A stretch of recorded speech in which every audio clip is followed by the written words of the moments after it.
잊지 못할 그런 아름다운 성탄절입니다. 요란하고 떠들썩하고 그리고 세상의 그런 현란함과 가득함에 혐오감을 느끼면서 오히려 그것보다 더 큰 소리로 그렇게 성탄을 보내곤 했었는데, 이 세상에 주님께서 오셨을 때만큼 고요하게, 온전하게 고요하게 이렇게 예배드릴 수 있는 하나님께 진심으로 영광과 감사와 찬송을 올려드립니다. 지금 이 시간 가정에서 또 우리 교회에서 예배드리고 있는 모든 믿음의 식구들에게 하나님의 크신 은총이 넘치시기를 주의 이름으로 축복합니다. 가정에서 예배드린 믿음의 식구들, 예배드리시면서 옆에 사랑하는 귀한 믿음의 식구들에게 성탄의 기쁜, 큰 기쁨의 좋은 소식을 나눌 수 있었으면 좋겠습니다. 우리 옆에 계신 분들 조용한 소리로 메리 크리스마스, 사랑합니다, 서로 축복해 주시기 바랍니다. 천사가 이르되 무서워하지 마라, 내가 온 백성에게 미칠 큰 기쁨의 좋은 소식을 너희에게 전하노라. Good news of great joy. 이사야 선지자는 예수님이 탄생할 것을 예언했습니다. 그리고 그 예언대로 예수님께서 태어나셨죠. 그리고 예수님께서는 자신이 이 세상에 온 이유를 확인해 주셨습니다. 안식일에 고향 회당에서 그 성전 두루마리를 맡은 자가 전달해 주었을 때 이사야 부분을 펴셔서 그 말씀을 읽어주시면서 오늘 이 말씀이 너희에게 임했다 말씀하셨습니다. 나는 아름다운 소식을 전하기 위해서 온 자다. 나는 아름다운 소식을 전하기 위해서 온 자다. 마음이 상한 자를 고치기 위해서 왔다. 포로된 자에게 자유를 주기 위해서 왔다. 갇힌 자를 풀어주기 위해서 왔다. 슬픈 자를 위로하기 위해서 이 땅에 왔노라. 우리 주님께서 나중에 확인해 주셨습니다. 에덴 동산, 에덴의 뜻은 기쁨과 희락과 즐거움과 환희라는 뜻입니다. 하나님은 우리 인간에게 그 기쁨 속에 살 수 있도록 특별하게 작정하시고 계획하셔서 동편에 에덴 동산을 두셨죠. 하나님의 동산에는 죽음도 없었습니다. 눈물도, 아픔도, 질병도, 고통도, 시련도, 근심도, 걱정도, 죄도, 미움도, 의심도 없었습니다. 시기심이나 탐욕도 없었습니다. 다만 하나님을 사랑하고 서로 기뻐하며 생육하고 번성하고 다스리고 정복하고 충만한 그런 축복만이, 사명만이 넘쳐 흘렀습니다. 기쁨과 즐거움, 행복과 평안이 그림자처럼 따라다녔습니다. 그런데 단번에 죄가 그 모든 것을 파괴했습니다. 에덴에서 쫓겨나게 만들었습니다. 기쁨 대신 슬픔이 공포와 근심의 그림자를 가져다 주었습니다. 어둠 속에 가두어 버렸습니다. 기쁨을 잃은 인간은 세상에서 썩어지고 없어질 것을 추구하다가 결국은 흙으로 돌아가는 허무한 존재가 되고 말았습니다. 영원히 꺼지지 않는 고통에 빠지게 되었습니다. 이것이 비참한 인간의 실존이 되고 말았습니다. 하나님께서는 그것을 원하지 않으셨습니다. 우리를 보시고 불쌍히 여기셨습니다. 그래서 기쁨을 회복할 수 있는 길을 열어주셨습니다. 바로 우리 주 예수 그리스도이신 것입니다. 오늘 다윗의 동네에 너희를 위하여 구주가 나셨으니 곧 그리스도 주시니라. 구주, 그리스도, 주, 오늘 나신 우리 주님의 온전하신 이름입니다. 구주십니다. 구원자, 구원하는 자라는 뜻입니다. 예수님은 우리의 구주십니다. 무엇에서 구원해 주십니까? 질병과 문제와 근심과 걱정과 염려 다 맞습니다. 모든 위험과 불행과 고통, 정욕과 운명론과 절망, 사탄의 시험, 죽음과 사망의 권세, 영원한 심판, 죄악과 파멸로부터 우리 주님께서 구하기 위해서 우리에게 오신 것입니다.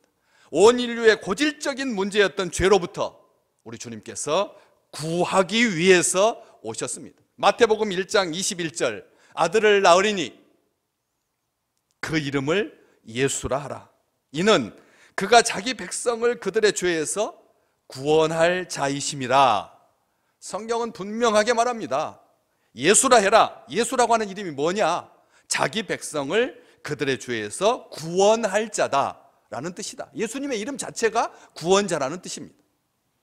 그래서 누가복음 5장 24절에 보면 중풍병자에게 친구들이 메고 온 그 침상째 지붕을 뜯고 우리 주님 앞에 내려온 그 사람에게 우리 주님께서 이렇게 누가복음 5장 24절 말씀하십니다. 인자가 땅에서 죄를 사하는 권세가 있는 줄을 너희로 알게 하리라 하시고 중풍병자에게 말씀하시되 내가 네게 이르노니 일어나 내 침상을 가지고 집으로 가라.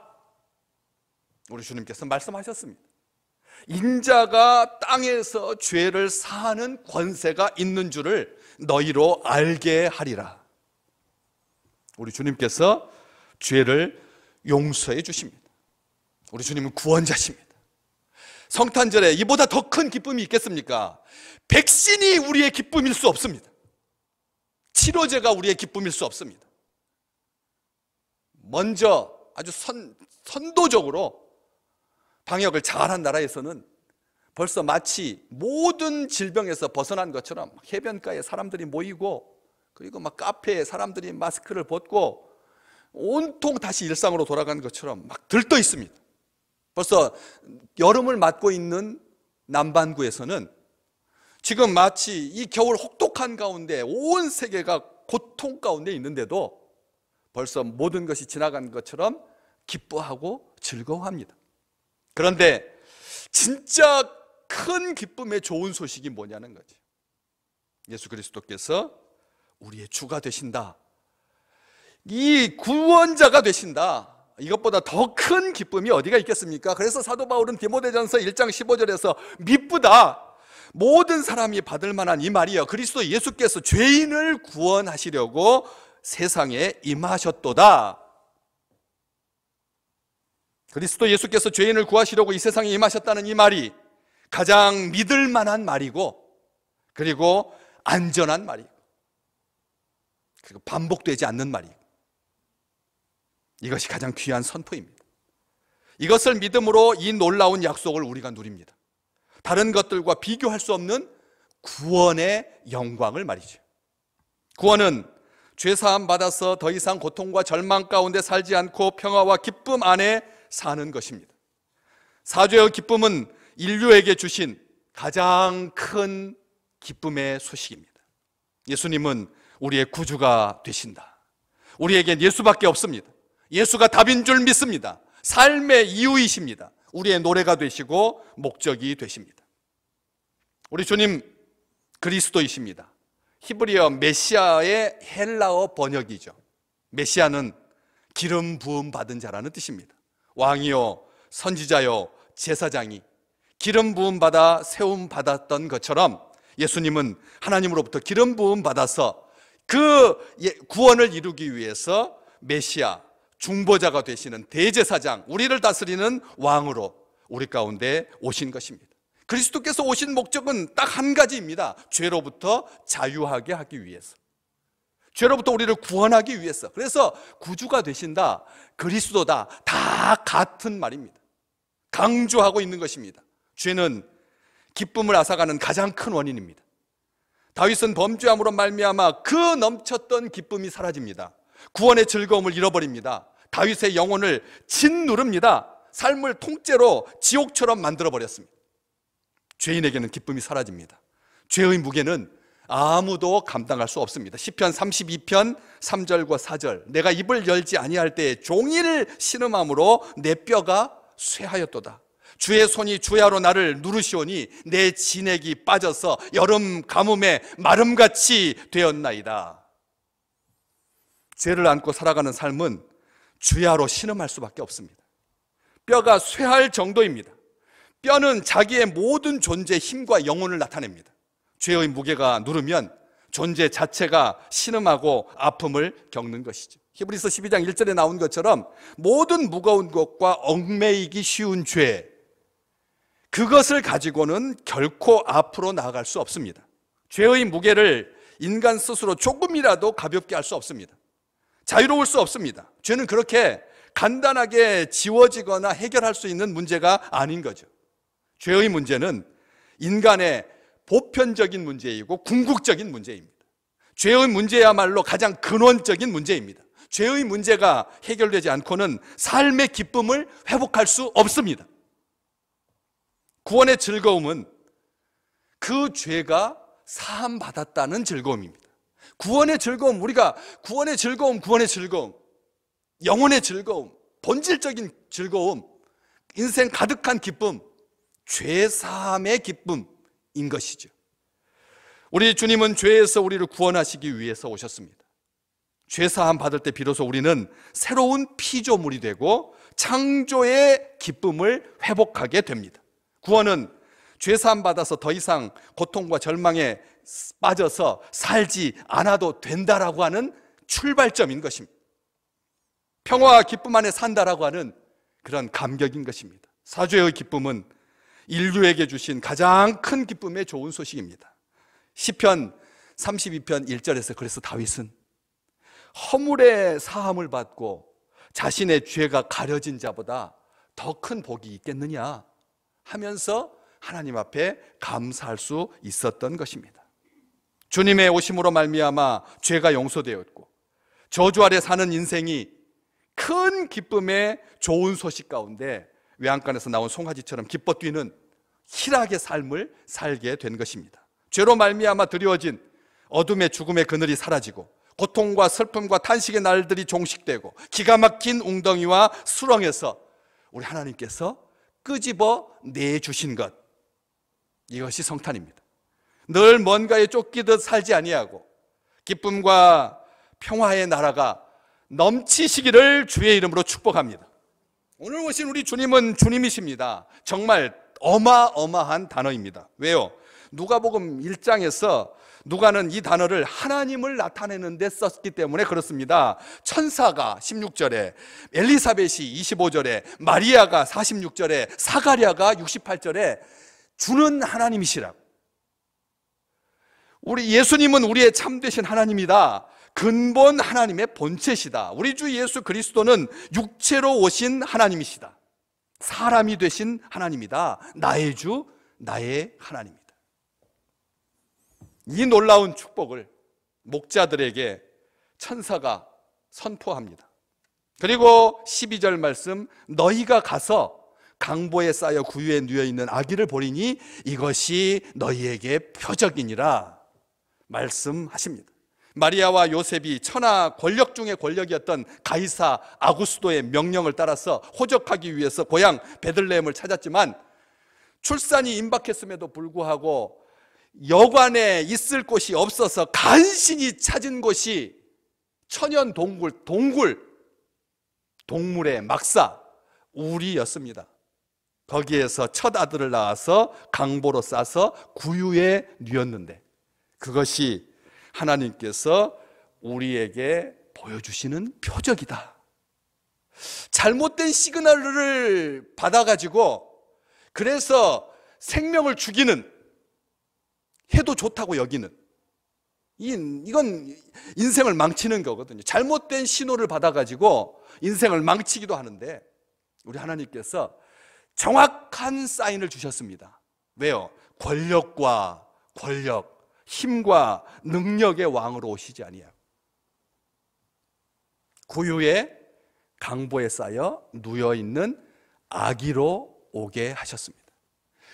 힘의 원리가 우리 인생의 우상 숭배였는데 하나님께서 그런 엉터리 사인을 우리에게 주시지 않고 참된 평화의 상징으로, 사인으로, 기쁨의 사인으로 아기 예수로 구유에 누인 강보에 쌓여서 누워있는 그런 아기로 보내주셨다라고 하는 것이죠. 유대인들이 아이를 낳아서 포대기로 싸는 그 강보에는 엄마가 태어날 생명을 기쁘게 기다리면서 거기다가 가족들이 낙서를 하고 거기다 이 글을 쓰거든. 힐레리, 하나님께서 너를 기르신다. 이름도 벌써 정해놓고, 그리고 하나님께서 너를 기르신다. 너를 통해서 하나님께서 영광 받으실 거다. 건강하렴. 그렇게 강보에다 쓰여 있는 그 글귀를 제가 본 적이 있었습니다. 강보에다가, 보자기에다가, 우리 주님의 보자기에 마리아가 썼을 이 놀라운 메시아, 우리 주님, 큰 기쁨의 좋은 소식, 천사로부터 받았던 자기 백성을 저희 죄에서 구원할 자여, 마리아는 틀림없이 강보에다가 그렇게 썼을 것입니다. 그렇게 쓴 강보로 똘똘 말려서 말 구유에 누입니다. 이게 하나님의 표적이다. 적어도 인류를 구원하기 위해서 오시는 분이라면 하늘의 오색 구름 속에서 9용이 물을 토하여 아기를 목욕시켜놨든지 해야지. 통풍도 되지 않는 캄캄한 동굴, 가축들의 분뇨로 역겨운 냄새가 진동하는, 게다가 구유라고요? 말이 구유지. 목가적인 분위기가 느껴지지만 사실은 가축의 먹이그릇, 밥그릇, 여물통입니다. 지금 막 태어난 아기를 유아용 침대나 요람이 없어서 여물통에다가 뉘었으니, 여러분 개밥그릇에다가 아기를 뉘인다라고 한번 생각을 해보십시오. 지금은 뭐 집안에서 살고 그리고 아주 위생적이지만, 그러나 우리가 보통 생각할 때 짐승의 밥그릇은 불결하고 비위생적입니다. 그런 곳에 우리 주님께서 오신 거죠. 아기가 강보에 쌓여 있는 것은 절대 표적일 수 없습니다. 왜? 다른 아기들도 다 강보에 쌓이니까. 그런데 한 가지 단서가 더 붙는 거죠. 그러니까 우리 주님께서 이 땅에 오신 것은 아주 특별한 표적을 가지고 오신 것이 아니라는 거예요. 일반적인 똑같이가 아닌 거죠. 사실은 그 뒤가 강보에 쌓여서 구유에 누여 있기 때문에 이게 하나님의 사인이고 이게 영생의 표징인 것이죠. 이게 구원의 시그널인 것입니다. 예수님께서 우리를 구원하시기 위해서 우리보다 더 낮은 자리로 오신 거죠. 보통 인간들은 강보에 쌓여서 그리고 요람에 누이지요. 인간보다도 못하게 우리를 사랑하시기에, 우리를 아끼시기에, 우리를 구원하기 위해서, 이것이 하나님께서 우리를 구원하기 위해서 아들을 세상에 보내신 증거인 거죠. 마가복음 10장 45절에서 우리 주님께서 말씀하셨습니다. 인자가 온 것은 섬김을 받으려 온 것이 아니라 도리어 섬기려 하고 자기 목숨을 많은 사람의 대속물로 주려 함이라. 밥통에 오신 우리 주님, 이 말의 의미가, 뜻이 뭐겠습니까? 요한복음 6장 51절, 나는 하늘에서 내려온 살아있는 떡이니 사람이 이 떡을 먹으면 영생하리라. 내가 줄 떡은 곧 세상의 생명을 위한 내 살이니라. 예수님은 자신의 생명까지도 우리를 위한 영의 양식으로 주시기 위해서 구유에 오신 거죠. 하나님의 사인을 호도하지 마십시오. 하나님의 표적이라고 아무거나 갖다 대지 마십시오. 자기 뜻인 것이죠. 자기 욕망이고 자기 의지고 자기 의일 뿐입니다. 구유에 누워 있는 아기는 이 증거, 이 표적이 없었다면 목자들은 아기 예수님을 정확히 찾기 어려웠을 것입니다. 베들레헴이라고 하는 동네가 인구 규모가 1000명도 안 되는 작은 동네이긴 했어도 호적하기 위해서 많은 사람들로 북적되어서 심지어는 아기를 출산한 공간 자체가 없었으니까, 게다가 비슷한 시기에 태어난 아이들이 분명히 많았으니까 헤롯이 나중에 2살 이하로 죽이라고 했을 때 온 천지가 피투성이가 되고 그것을 말리려고 하는 어머니들이 그 참혹한 죽음을 당해야 했던 것을 우리가 기억하기에, 하지만 구유에 누워있는 아기는 오직 예수님밖에 없었습니다. 절대로 시행착오를 겪지 아니하고 정확하게 메시아가 누구인지를 찾아서 경배드릴 수 있는 충분한 표적이 되었습니다. 오늘 또 우리 믿음의 식구들에게 진정 생명의 표적이 분명하게 드러나시기를 주의 이름으로 축복합니다. 대부분의 사람들은 보고도 그냥 지나쳤을 것입니다. 그저 측은히 여기거나 혹은 오히려 눈살을 찌푸리고 바라보았을지도 모릅니다. 하나님의 약속을 모르는 자에게는 낮고 천할 뿐인, 그야말로 흠모하고 바라볼 것이 전혀 없는 장면이었지만 목자들에게는 더할 나위 없는 표적이 되었던 것처럼 오늘 예배드린 모든 믿음의 식구들, 택한 자만이 누릴 수 있는 성탄의 기쁨이, 구원의 상징이, 생명의 역사가 나타나시기를 주의 이름으로 축복합니다.